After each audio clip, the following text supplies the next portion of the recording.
কবরস্থান আছে। ঠিক আছে, তাড়াতাড়ি সিল করার ব্যবস্থা করুন, আবার মিটিংয়ে যেতে হবে। তো হ্যাঁ, আপনারা যেন কি বলছিলেন?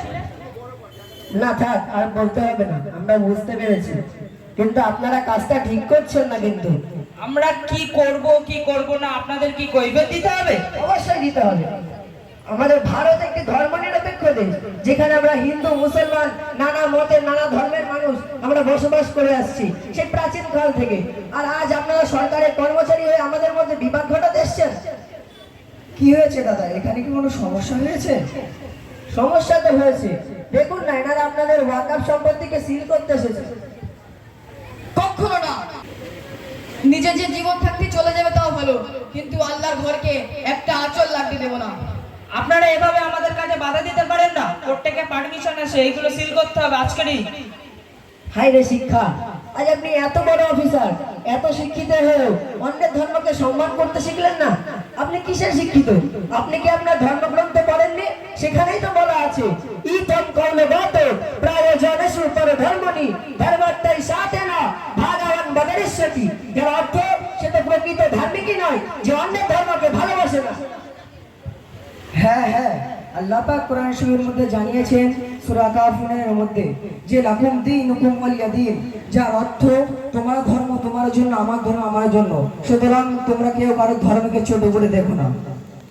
সবকিছু ঠিকই আছে, কিন্তু এখানে আমার কিছু করার নেই। আপনারা চাইলেও কিছু করতে পারবেন না, আমরা চাইলেও কিছু করতে পারবো না।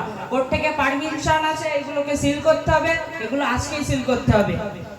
কখনো না, আমাদের জীবন থাকতে, আমি হিন্দু হয়ে বলছি, আমাদের জীবন থাকতে মুসলমান ভাইদের এত বড় ক্ষতি হতে দিতে পারি না আমি।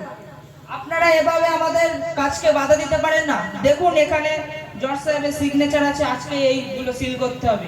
আপনারা পেপারটা নিয়ে সমস্যা, সিল করুন করুন।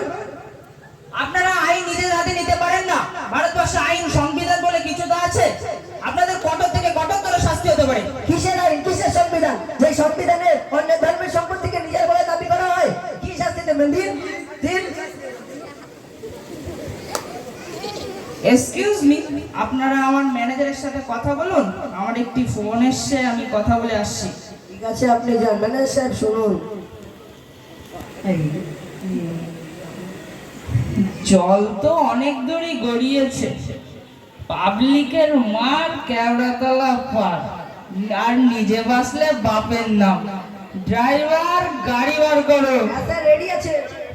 স্যার, এমন করবেন না স্যার, আমাকে নিয়ে যাবেন স্যার। স্যার,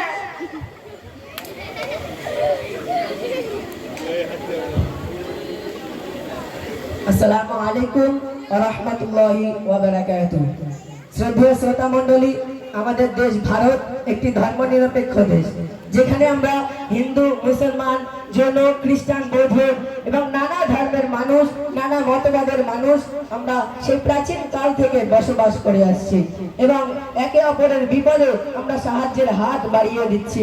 কিন্তু শ্রদ্ধেয় শ্রোতা মণ্ডলী, আমাদের আজকে ধরেন আপনি মুসলমান, আপনার বিপদে আপনার প্রতিবেশী হিন্দু ছুটে আসছে আপনার সাহায্যের জন্য। আজ আপনি হিন্দু, আপনার প্রতিবেশী মুসলমান আপনার সাহায্যের জন্য ছুটে আসছে। এভাবে আমরা একে অপরকে সাহায্য করে যে মিল বন্ধন তৈরি করেছি, বর্তমান সমাজের কিছু জালিম শাসক আমাদের এই মিল বন্ধনকে ভঙ্গ করে আমাদের মধ্যে একটি বিবাদ ঘটাতে চায়। শ্রদ্ধেয় শ্রোতা মণ্ডলী, আপনি হিন্দু, আপনার পূর্বপুরুষ স্বাধীনতার জন্য রক্ত দিয়েছে। আমি মুসলমান, আমার পূর্বপুরুষ স্বাধীনতার জন্য রক্ত দিয়েছে। তাই আমাদের আজ একটিই পরিচয়, আমাদের মধ্যে কোনো মতবিবাদ নেই, আমাদের মধ্যে কোনো ধর্মের ভাগ নেই, আমাদের মধ্যে একটিই পরিচয়, আমরা ভারতবাসী। এই দেশকে রক্ষা করার দায়িত্ব আপনার, এই দেশকে রক্ষা করার দায়িত্ব আমার। তাই আসুন শ্রদ্ধেয় শ্রোতা মণ্ডলী, সেই জালিম শাসক যদি কোন দেশের আর কি শাসক হতে হয়, তাহলে সেই দেশের সংবিধানকে মান্য করে তবে তাকে শাসক হতে হয়। সেক্ষেত্রে যদি ভারতের সংবিধানে বলা আছে যে প্রত্যেক ধর্মাবলম্বীদেরকে স্বাধীনভাবে ধর্ম প্রচার এবং প্রসারের জন্য পূর্ণাঙ্গ স্বাধীনতা দিতে হবে, সেক্ষেত্রে যদি ভারতের সংবিধানকে প্রকৃতভাবে মান্য করা হয়, তাহলে মুসলমানের সম্পত্তি নিয়ে টানাটানি পড়ে যায় না, মুসলমানের সম্পত্তি আজ বিপদের মুখে পড়ে যায় না। তাই আসুন আজ আমরা এক হয়ে এই জালিম শাসকের প্রতিবাদ জানায়। কে কে প্রতিবাদ জানায় হাত উঁচু করে দেখা।